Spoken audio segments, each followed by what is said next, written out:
Meehir, welcome to Thrive, the podcast. Thank you. I've known you for a little while, but not really well. We met a number of years ago now. And what I love about you and what I loved about you then was just your presence. You have a beautiful and very magnificent energy. And so I'm thrilled to have you here. And also, I just wanted to share with listeners on this podcast a little about what you've learned and what you've created through using your intuition. You know, where were you at in life before embracing intuition as a way of intentionally creating? And what has the choice of using your intuition to intentionally create resulted in for you? I will do my best to be as open and vulnerable as possible. Yeah, it's been quite the journey. Is following your inner guidance, following your intuition hasn't been the easiest journeys for me.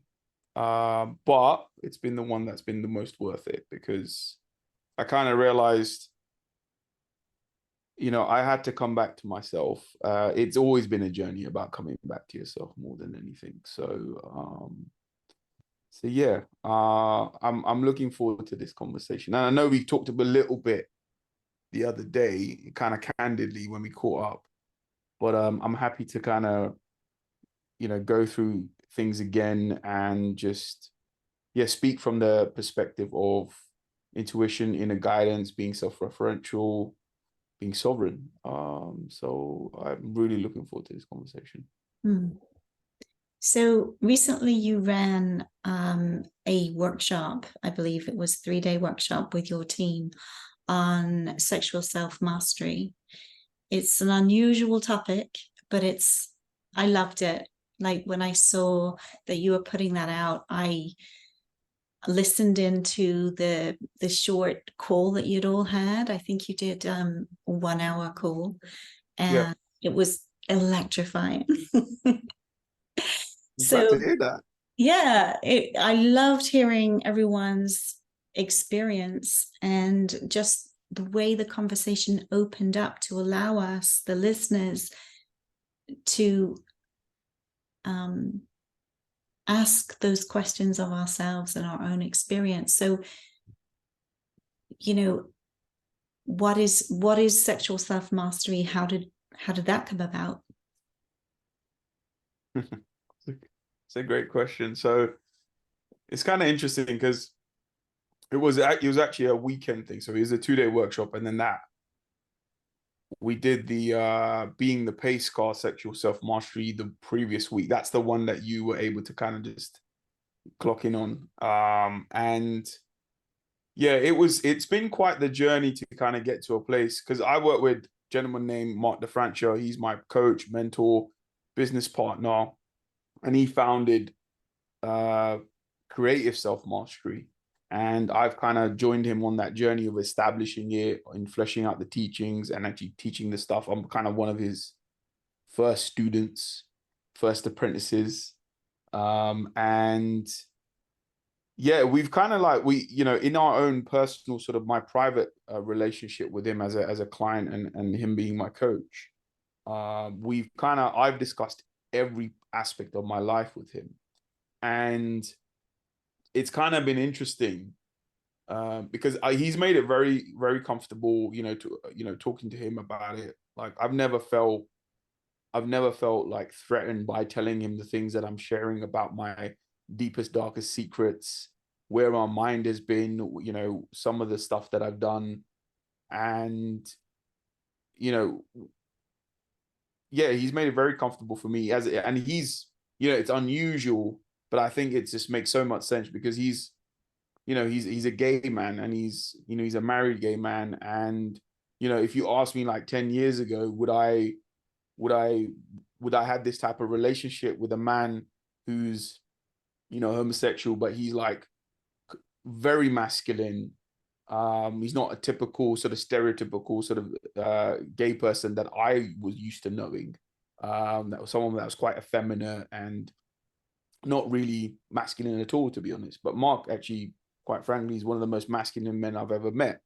And it was that sort of masculine leadership that was quite powerful, but felt very safe for me to actually discuss things about my sexuality, as well as every other aspect of my life.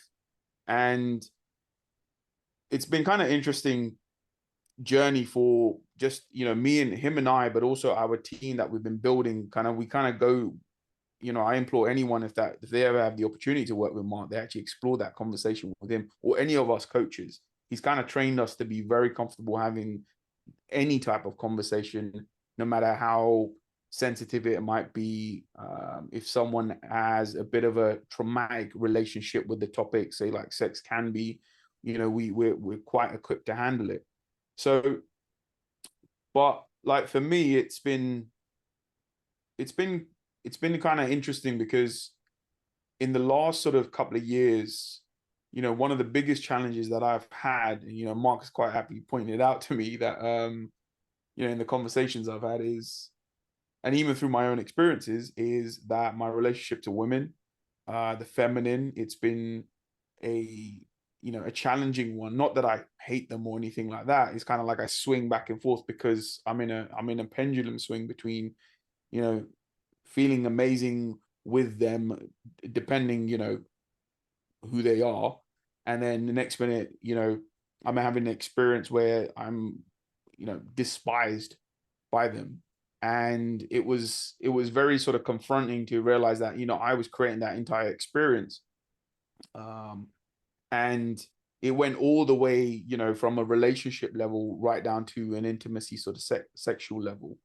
And it's been we've been having these conversations, him and I, and then the team, and then Mark made it very sort of obvious that we need to make this into an actual workshop. And he's like, I'm going to do it, whether you're coming or not, I'm going to do it. But I couldn't say no, because I felt the power in it. And I felt, I've done a lot to kind of make myself whole around the feminine, and my relationship with women. I know it's kind of like my cross to bear. Like, I know I'm always going to have my challenges around it, but I'm choosing not to give in to, like, the thoughts and feelings, the egoic sort of narratives that I have around, having a bit of an adversarial dynamic.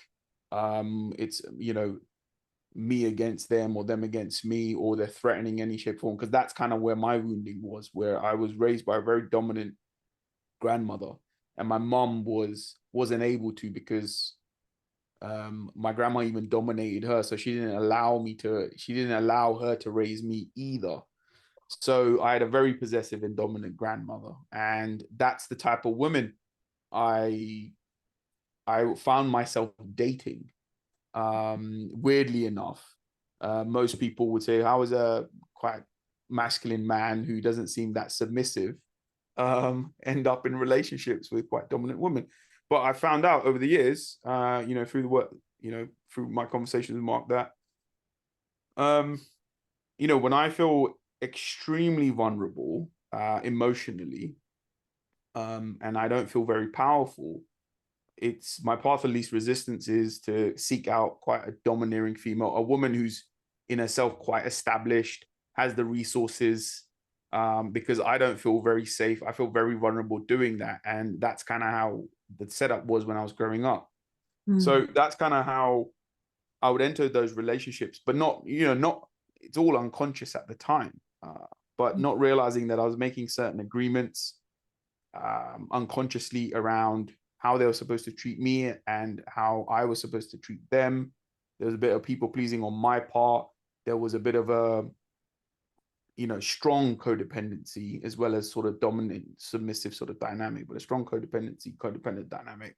And also, if you're in a relationship with anyone that's quite possessive,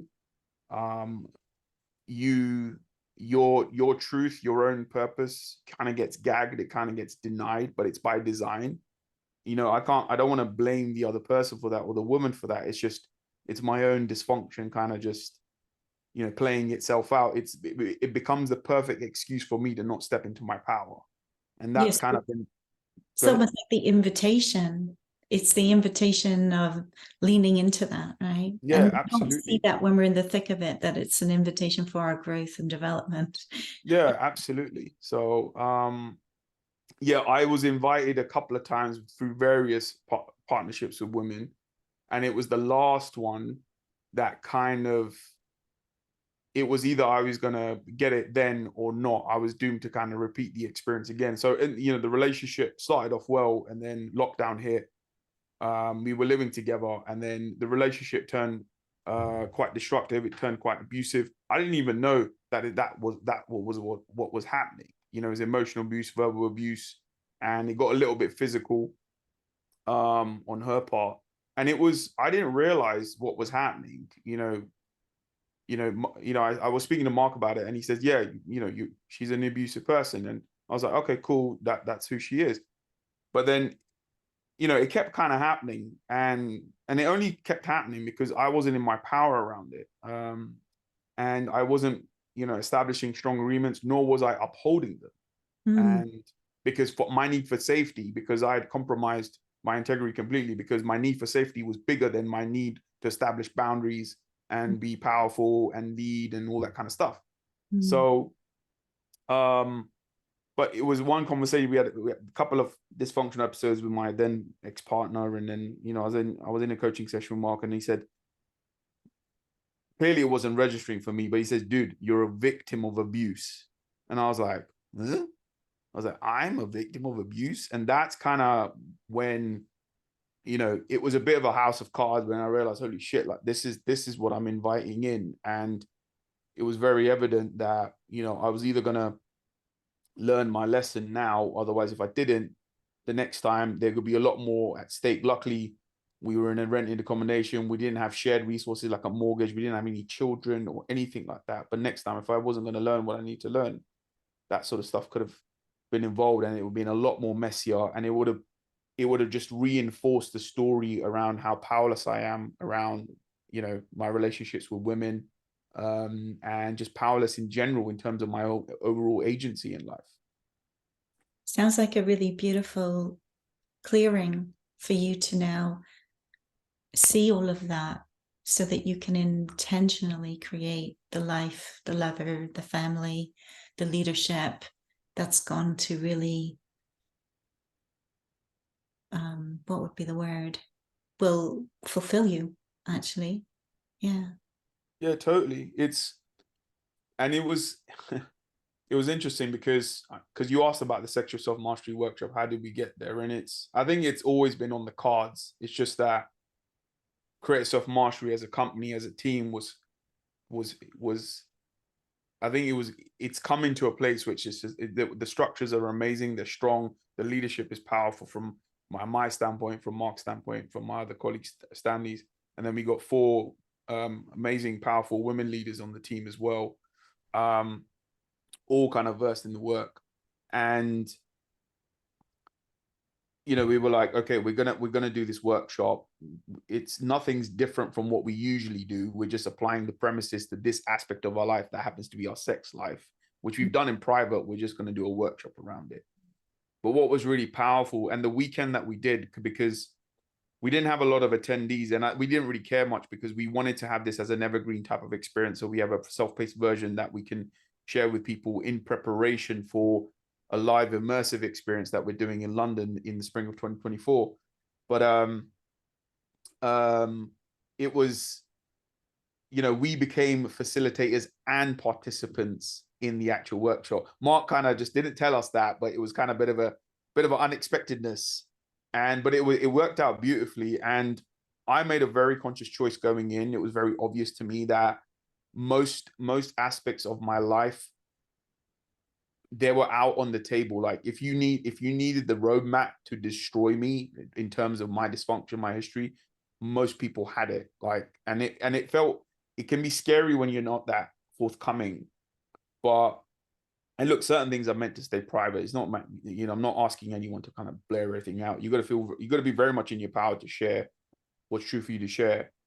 But everything was my cards were pretty much laid out with, especially with Mark and the team. They pretty much knew everything about me, which is amazing in itself. But my sex life was the one area where I had a lot of, strong values and narratives, and I would say a little bit of shame as well. Being a man, I'm not, I haven't had, crazy amount of sexual partners. Every sexual partner I've had has actually been a girlfriend who I've been in a monogamous, committed, long-term relationship with. All of this stuff, and and that's I've had 3 sexual partners in my entire life, and I'm assuming, I was making assumptions where I have to present a certain way, and people have this idea of me. But I kind of realized that didn't serve me at all, and I kind of realized it's completely inauthentic, and it's a lot of weight to carry. It feels completely like misaligned with who I actually am. But Mark knew about it, and a few people in my life knew about it, but to kind of share it with the rest of the team fully, I took the workshop to actually have an opportunity to actually share fully about where I was at, where I've been, who I am now, what I'm working to create next in terms of my sex life.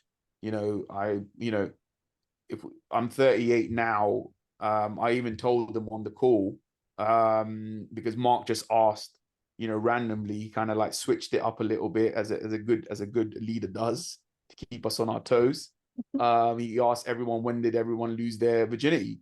And I was the last one out of the team. I lost my virginity literally, what, we're 2023 now, 10 years ago, right? So I lost my virginity at 27. And I already made a decision that I was going to share at some point, but Mark asked the question. And it was, after that, I shared that, and that was like, nothing happened. I didn't feel like the team judged me or saw me any different or respected me less. All of this sort of bullshit that was in my head kind of was completely, blown out of the water. It was completely like just the creative tension actually resolved powerfully, rather than it creating more psychological tension for me. Actually, I felt very loved and held in that space, and I continued to feel that way over the course of the entire workshop. Then I went on to kind of identify. It was one of the last parts in the workshop, and one of the premises, also one of the teaching, the premises that we were kind of identifying within the sexual self-mastery, is that there's an experience that we can have in the bedroom that can actually, if it's a fantasy or a desire, we can construct it in a really powerful way. We can set the pace. We can be a leader there. We can act it out and experience it, so it can release us from a dysfunctional experience in everyday life.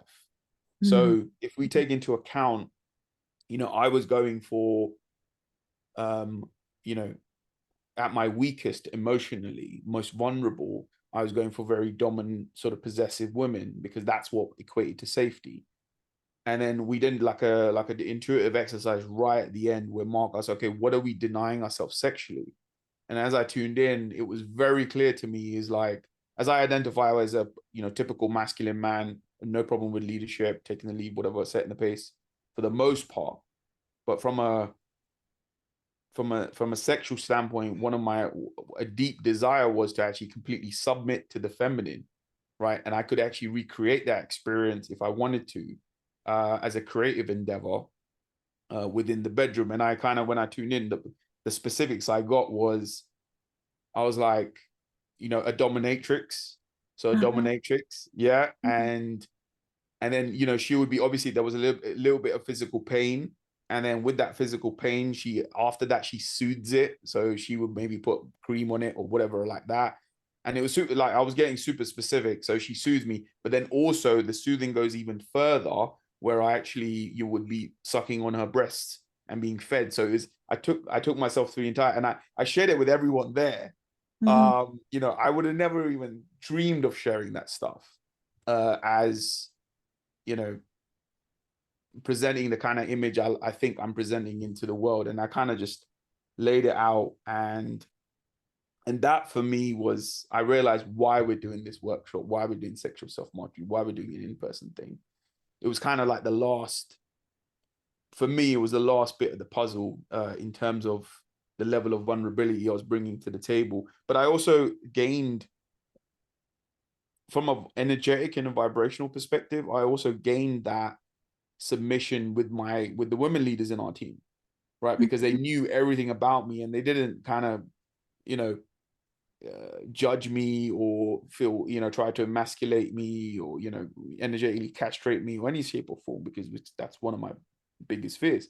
You know, that's the thing I'm trying to avoid the most. But that didn't happen, and actually, you know, we became even closer as a team. So yeah, so I hope that answers your question.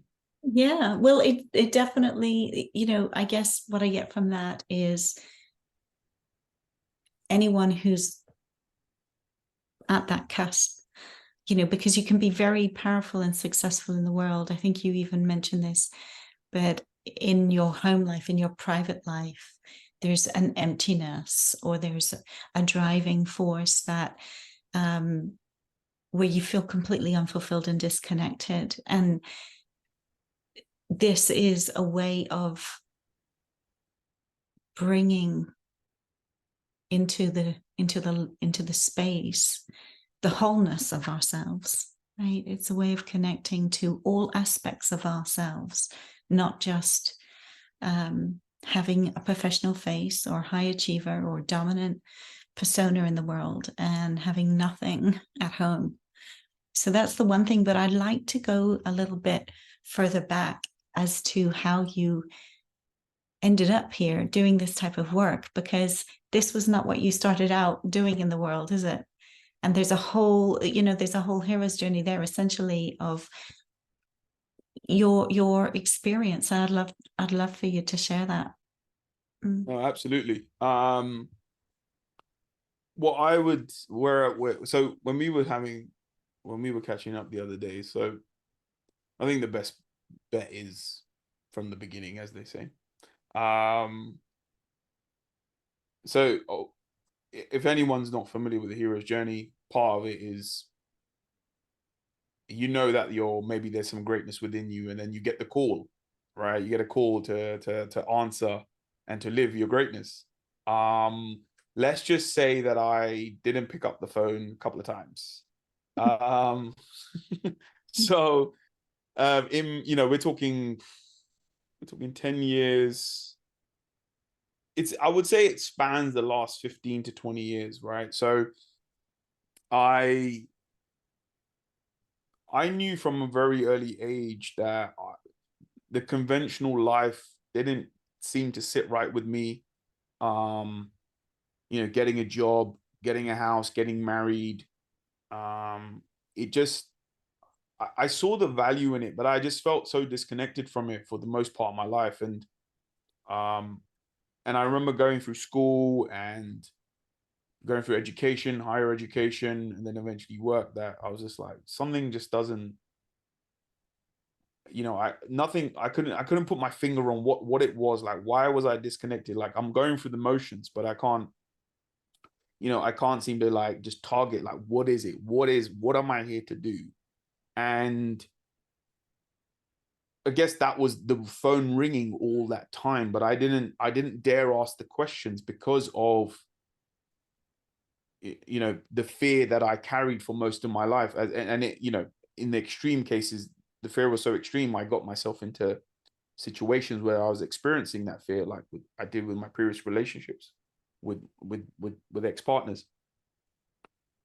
But I remember, like, I got into university, I essentially failed, and then I had the opportunity to kind of retake stuff, but that wouldn't mean I got a degree. I'd get a diploma at best. And I kind of got, you know, I got really annoyed. I was like, what's the point? So I dropped out of university. And then shortly after, I just entered full-time work. You know, I was into computers and stuff. I still am, type of thing, but, you know, I never thought I'd make a career out of it. But it was an enthusiastic sort of area of my life. So I got an IT job at the time. And we're talking, so I quit uni in 2007. And then I entered sort of full-time work in 2008, and it was a really low-paying job. It was really entry level. I mean, I don't know how anyone could live off the wage. It was like all you were getting paid was like 16K a year, and I had to supplement that work with working on the weekends at the supermarket. Plus, I had, I want to live a certain lifestyle, and I don't want to feel like I'm falling behind my friends, falling behind the conventions, all of that sort of stuff. So all of these things are happening. Obviously, I'm completely unconscious to it. And I remember, so I'd been working part-time, in Sainsbury's, to supplement the income to the full-time job. But I'd been working Sainsbury's prior to that for 7 years at that point. And then one thing that I was always doing, and I didn't realize how detrimental it was at the time, is that I was drinking. I was drinking quite a bit, and it was binge drinking essentially. And every time there was an opportunity to have a good time, I would make sure that I would have the best time with the copious amounts of alcohol. And I used to be like the ringleader for drinking. I was known as the party starter and all that. So I still kind of am, but I can do it without the booze. That I've come full circle there too. But it was, I create a very strong identity around being the guy who gets the party started, the guy who loved drinking, loved to get everyone else drunk. I turned into a person that I felt I couldn't be when I was sober. So that was kind of like most weekends throughout my sort of early to mid 20s. And then I'd been at my full-time job for about 2 years. And I'd been working, 60-hour weeks with no days off. And I got a little bit fed up. So at the time, I'd hurt my back, and I was signed off sick from the doctor from Sainsbury's, because I just wanted my weekends free. I didn't mind my full-time job. Like, it was an office job. I could just sit there and it's pretty relaxed. It wasn't really stressful. But I remember I wanted to have a little bit extra time off. So I decided to forge the doctor's note.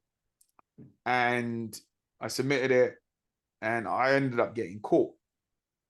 And I remember getting, the HR department. I went to work. The HR department called me in and they said, "Oh yeah, we need to talk about this." And obviously, I denied the whole thing. And it was very obvious that I was probably going to get dismissed, because it would mean it's essentially gross misconduct, because you're forging stuff. It's fraudulent stuff. So,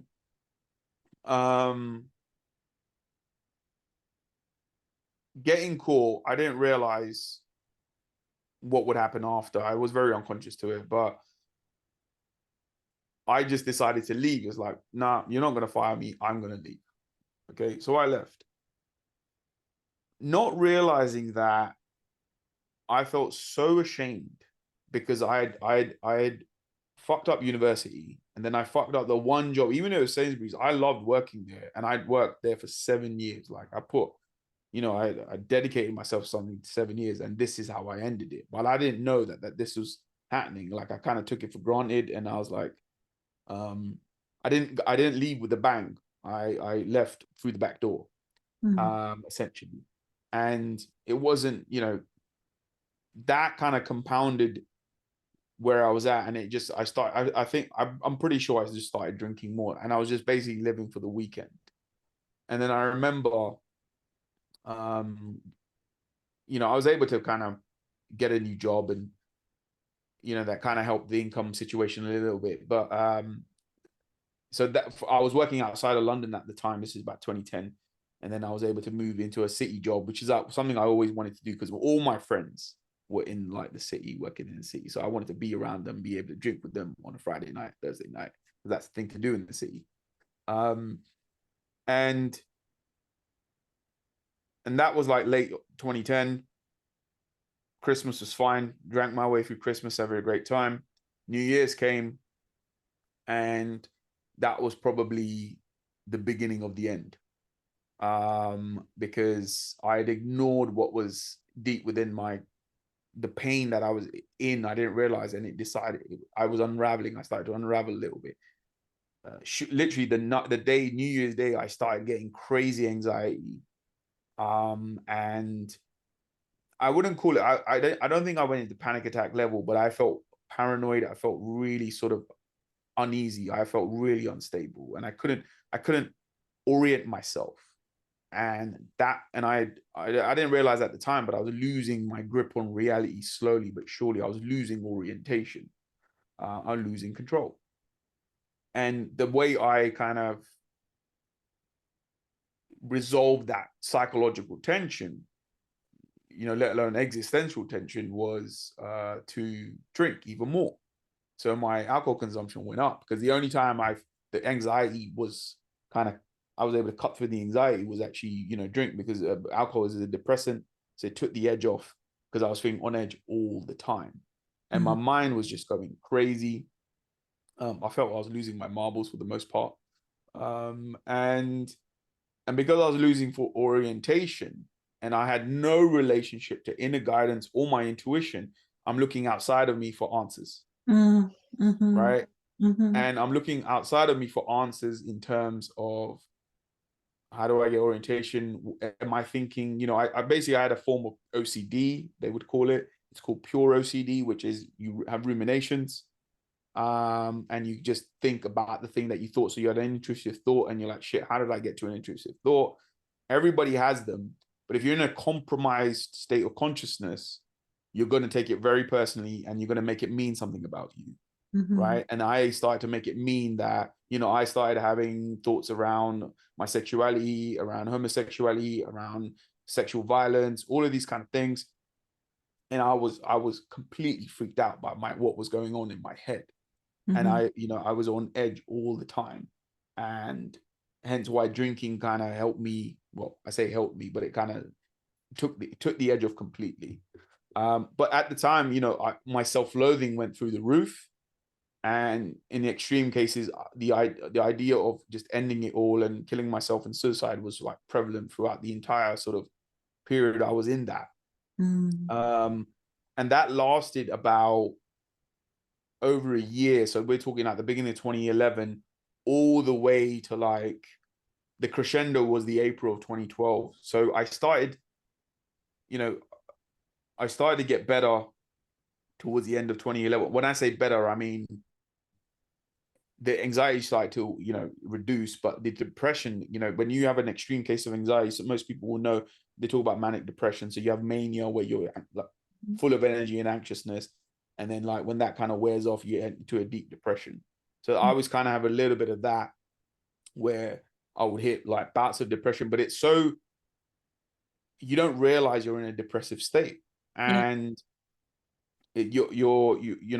and I'm continuing to drink and all this kind of stuff. And alcohol's kind of just further exacerbating the depressive state, because alcohol is a depressant.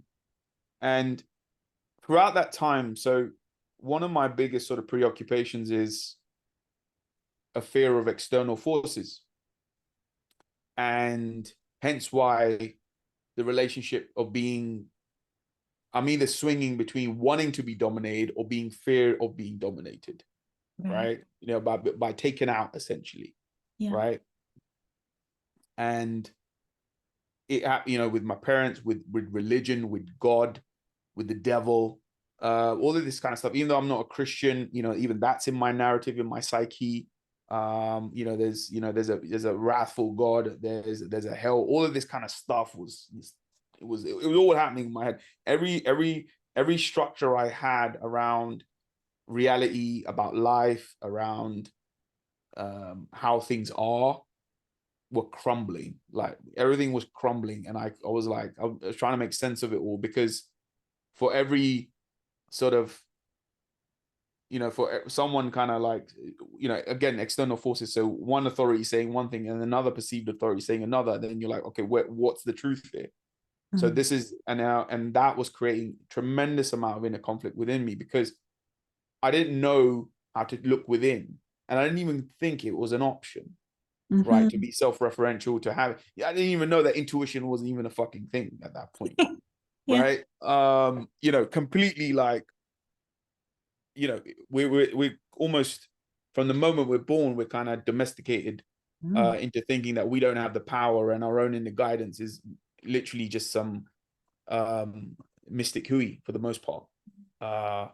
So it got pretty, you know, I was able to take care of most of the anxiety, and I was sharing with you last time that it became, you know, the depression started to, you know, to settle in, but I wasn't aware of it. And then I remember one afternoon I was having one of those episodes feeling a little bit uncomfortable. So I'll go Google some question I would have around religion and am I going to hell, and how do I, you know, absolve my sins, and all this is how much I felt that I'd done something wrong just because I thought certain things, right? I didn't even acted anything out, Yeah, yeah. right? But I'm looking outside of me. It's like, okay, I need certainty that I'm not going to get fucked up in the afterlife, or like I'm walking down the street and someone fall out the sky and drop something on my head and I'm dead. Like that's literally the levels that where my mind would go.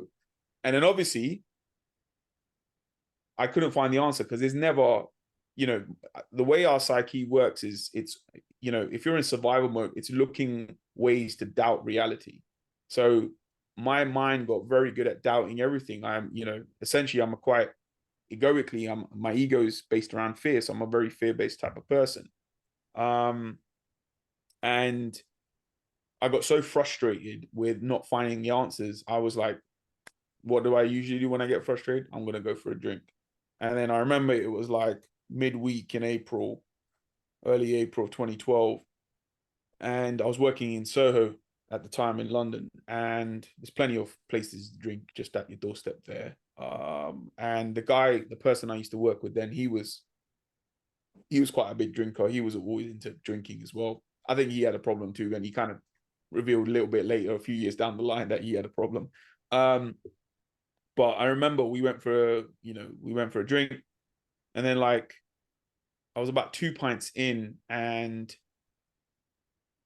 I remember like just wanting to give up completely. I'd been fighting the urge to give up, to give in, you know, basically to commit suicide. And I remember there was a voice. The voice was always there. Some days it was loud, some days it was low, sometimes I couldn't hear nothing. But the voice was always saying, you know, just to end it all the time. But this time, whilst I was steaming drunk, it was just saying, okay, today's the day, right? Wow. And I'd been in this situation before whilst I was pissed out of my head, but I've been able to be like, nah, I ain't doing it. But this time I was like, yeah, I don't have it in me. I think today's the day. I was like, fucking hell. I was like, and I couldn't fight it. Like emotionally, I couldn't fight it anymore. The fight had gone. So I was like, I told the guys, I didn't even want to say anything at the time. So no one knew how much emotional pain I was in. No one had any idea. I hadn't told anyone at the time. No one had any clue.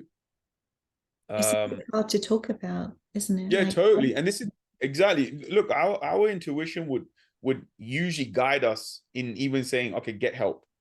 But if we don't know how to listen to that, and if we don't know that, you know, if our relationship to getting support is means equates to, you know, oh yeah, you're weak, or you're don't know what you're doing. And even now, like we only now the narratives around mental health is getting better. Even then it's still like, you know, I wouldn't call it taboo per se. Back then it felt very taboo to talk about mental health, but now it's getting better. But even then I don't think there's an empowered perspective.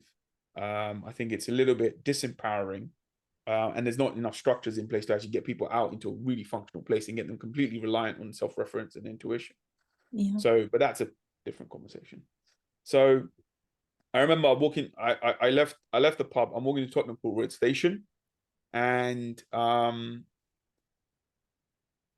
could feel like the ideation was, you know, the fantasy always was to jump in front of a train, because I was working in the city, you know, at the time. That was the predominant one. And I remember it was a westbound Central Line train. I was standing, you know, at the edge of the platform. I hear the train coming. It's about 7, 8 in the evening, and I could feel I was going to do it. And then all of a sudden, the train comes, and I hear this voice in my head that just says, it was so loud. It was like someone shouting at me, and all it said was, "Meehir, get on the fucking train and go the fuck home." And I was in that moment, like I could feel that I had alcohol in my body, but there was a level of soberness that I experienced in that moment. It was bizarre. And I was like, eh? And it snapped me out of the daze. And I got on that train. I don't remember the journey home because it also included one bus ride. I don't remember any of that stuff. And I just remember being in my bed, lying in bed saying, oh shit, I really was going to kill myself. But I didn't do it. And I thought I was going to have a massive panic attack and all this kind of stuff. Like, oh my God, I can't believe I almost considered it. None of that happened. There was a bit of this weird calm that settled over me. And then I woke up the next day, and it was obvious. I was like, okay, I got to stop drinking. Like this can't happen again. I had just enough agency to be, okay, we need to change some stuff. And the next 2 weeks, because I came off the booze, all the demons that I kept at bay with the drinking decided to rear their heads. I had to face the narratives of how much, hatred I had towards my upbringing, to my parents, to everyone, and just being so angry. All of that just came out. I felt, that felt like I was going really insane, but I was able to ride it out. And then eventually it became obvious that, after drinking, it serves me to prioritize my well-being. And that's kind of where my guidance kind of took me. And I signed up to, at the beginning of the year, with one of my best friends, we signed up to the British 10K for summer because we wanted to focus on just being good. But he had no idea I was going for any of this. And then 2 weeks, I think it was the beginning of May, so 2 weeks after the whole train episode, he kind of reached out. Synchronicity, he said, dude, let's start training. And I was like, okay. And we started training, and it was very interesting because the moment I shifted my focus to focusing on well-being and being I was able to stand firmer in my power and conviction, be like, look, I'm not going down that path. I still got stuff to face, but it just doesn't serve me. And I also kind of realized that nothing happened. No external force came. I wasn't taken out. And I was like, and I was kind of sick and tired of being sick and tired. And I said to myself, I'm not going to, if it means I've stepped a foot wrong and I'm going to get destroyed for it, so be it. This is the kind of stuff I needed to kind of just do. This is where I felt I was guided to kind of go with my emotions and use my thoughts and feelings to my advantage rather than my detriment. And then I shifted this focus, completely changed the structure from drinking and self-loathing to well-being and prioritizing well-being and health. And literally within weeks, my psychology started to improve. Whatever doubt started entering my mind, I could hear the voice of my intuition just be like, nah, that's bullshit. That's bullshit. You're stronger than this. All this kind of stuff the psyche started to get stronger. The functional psychology started to get stronger. And, by the end of 2012, I was, I was in the best mental space of my life. I was in the best health, best fitness. I'd lost a ton of weight in a functional way. I didn't feel owned. I was setting my own narratives. I had this level of power that I'd never experienced before. And, I felt very empowered going into 2013, but I still had some lessons to learn. So that was one sort of hero's journey over. And another one started when it became, because I think alcohol is like it's a feminine aspect, right? And that's why they call it, no, it has, because that's why it reduces your inhibitions, right? And like a beautiful woman can disarm a man, a very sort of angry man. Alcohol has a similar type of energy. That's how I've come to identify with it. Certain schools of thought think that, and it was, and that was in that realm, right? In just using alcohol and whatever. And then the second part was actually with women in the physical. When I got into a relationship, it was the relationship I actually lost my virginity in. And that was the next part of my journey. And then I went through a couple of renditions between 2013. That relationship was intense, ended all of a sudden abruptly. I was, in bits about that, but I didn't go into full on self-loathing. I was able to kind of learn from that, and get my agency back, and also kind of learn just how to relate a little bit more powerfully. But I still didn't know I was giving my power away in those relationships, because I had this deep-seated need to just feel safe and mothered, essentially. And then there was a few relationships, but just before my last one, there was one there as well. And I also went back into, I did actually go retrograde, because what I'd realized is when you don't answer the call, right, you enter a state of powerlessness, right? Because either your fear or something, there's a really strong narrative that you have, a story that you have that says it's too dangerous to answer the call, so you're not going to do it, right? And if you keep that up and you keep that state of powerlessness up, it becomes a form of long-term powerlessness. And just to clarify, that's the call of your intuition, right? The call of your heart, not absolutely. the call of the suicidal. No, exactly. Yes. No, thank you for saying that. So the powerlessness was still prevalent in my psyche. It's probably one of my major core beliefs, along with like worth and trust and stuff. But powerlessness is, in my relationship to my own anger, powerlessness is where it plays out. And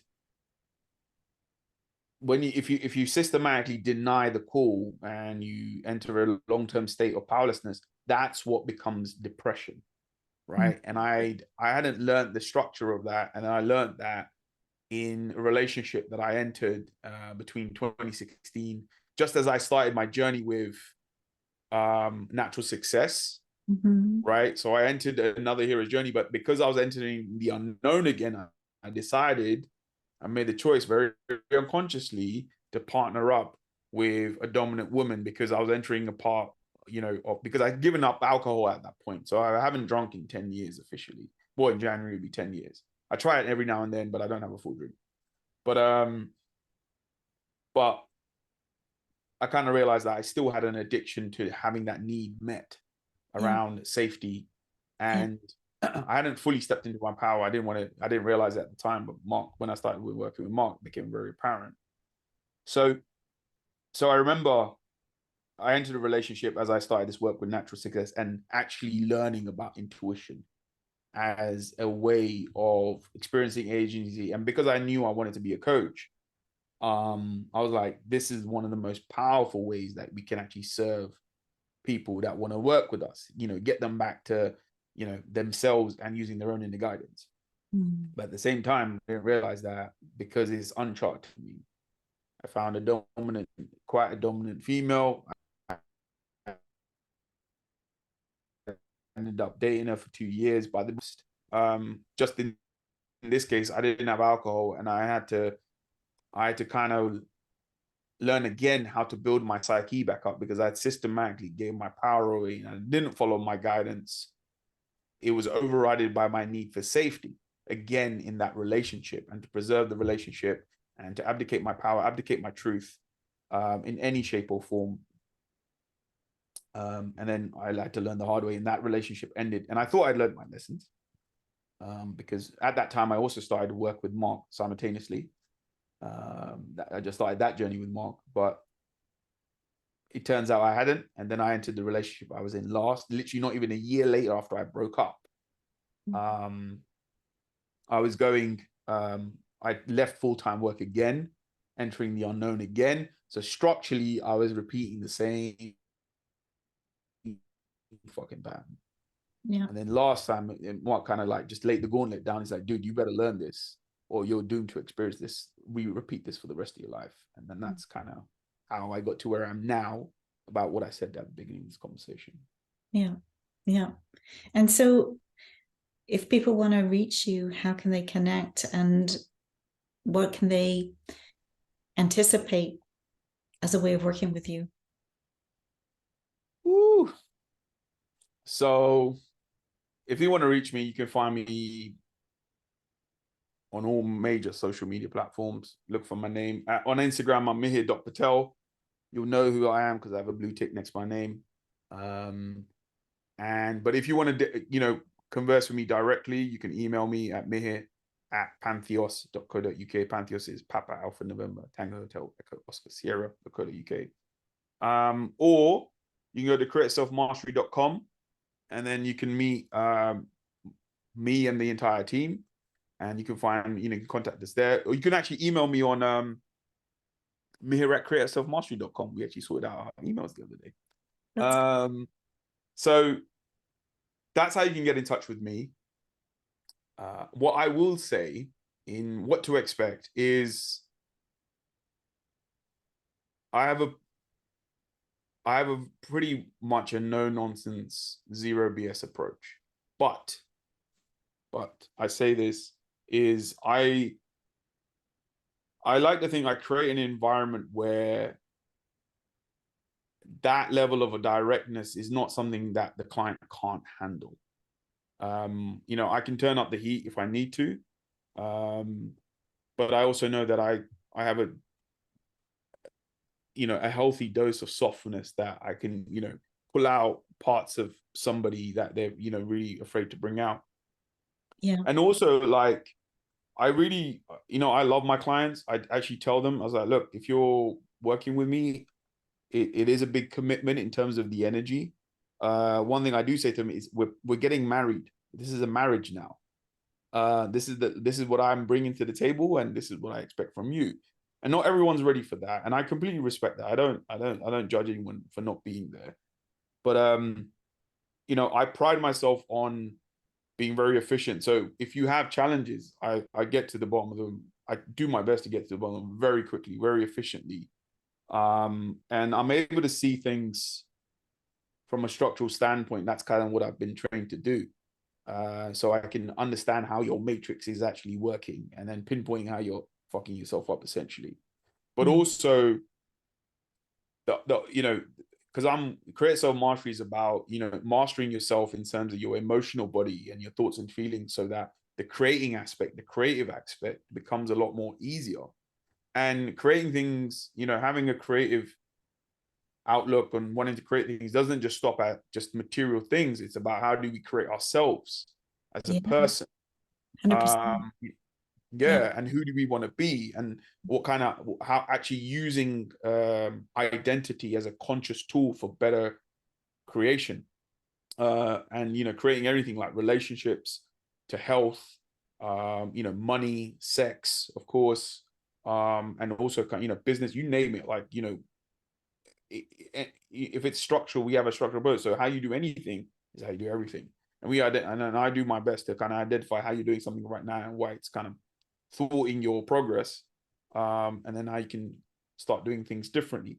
And meanwhile, that allows us to get you very comfortable and actually depending on your inner guidance. Because if your thoughts and feelings, like my fear was so prevalent and my need for safety was so prevalent, you're going to ignore the guidance that you're getting.